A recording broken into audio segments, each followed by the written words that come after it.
name is Devin Spear, and I am the director of Philly JWJ Justice.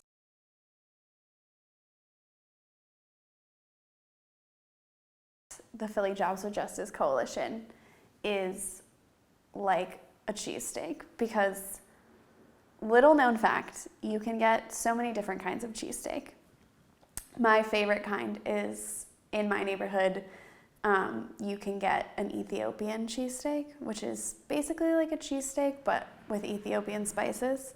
So I think that every JWJ Justice Coalition is the same structure, but it's its own special twist.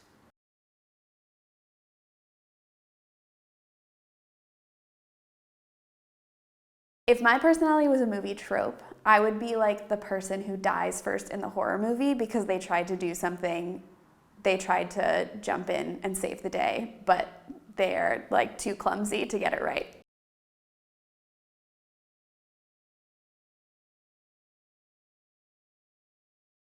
So I did have Running Up That Hill by Kate Bush on repeat right before it blew up because it was on Stranger Things.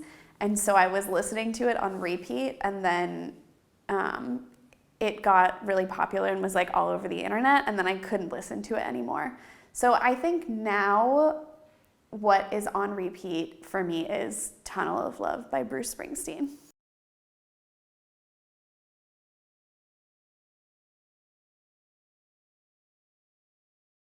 In high school, I grew up in Central Florida, and there is a group of farm workers organizing for higher wages and better working conditions in Southwest Florida called the Coalition of Immokalee Workers. So one of my best friends did an internship in Immokalee. I'm not exactly sure how she got involved, but when I was 17, we decided to organize a protest together at my local supermarket because this farm worker group was pressuring major buyers of tomatoes to basically pass through a penny more per pound for tomatoes to the farm workers. So we organized a protest at the grocery store that I had been going to since I was a toddler. And we didn't really know what we were doing, but I think that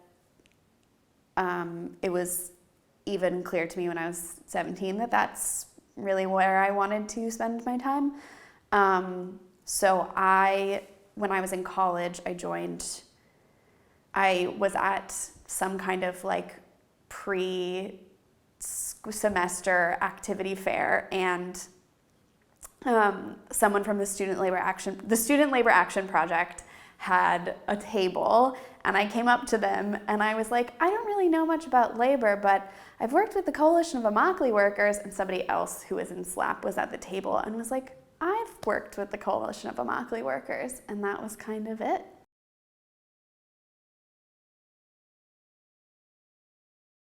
I don't know if I could pick one that I'm, above all most passionate about. I am really excited about our current campaign for better conditions for warehouse and delivery workers in Philadelphia, but something that was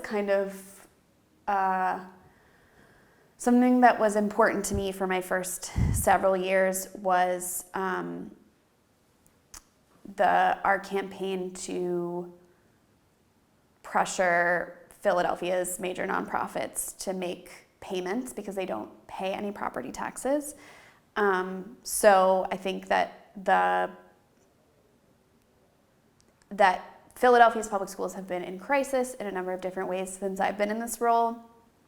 Most recently, I think the toxic schools, the conditions in the public school buildings have gotten a lot of attention. So finally winning some funding from a major institution here in Philly to remediate lead and asbestos in public schools was, I think, one of the things I'm most proud of.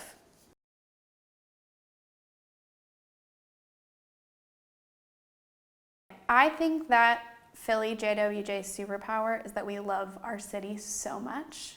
and everything that we do is out of love for Philadelphia and the people who live here. And so I love being an organizer and I love being in the movement, but I also would not choose to be anywhere besides Philadelphia. I will be here for the rest of my life. I'm never leaving West Philadelphia. So I think our superpower is that we really love Philly.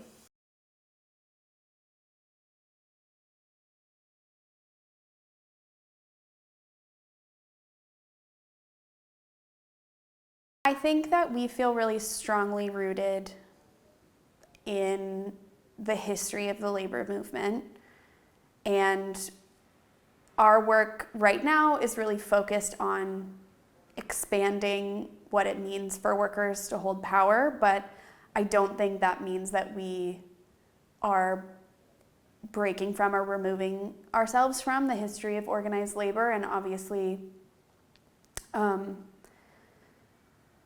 we've seen up close a lot of the flaws in the history of organized labor in the US in the past century, especially working with the National Domestic Workers Alliance to launch a Pennsylvania chapter, really brought into focus the way that the National Labor Relations Act left behind the most marginalized workers, particularly at that time because of the legacy of the work that enslaved people were doing.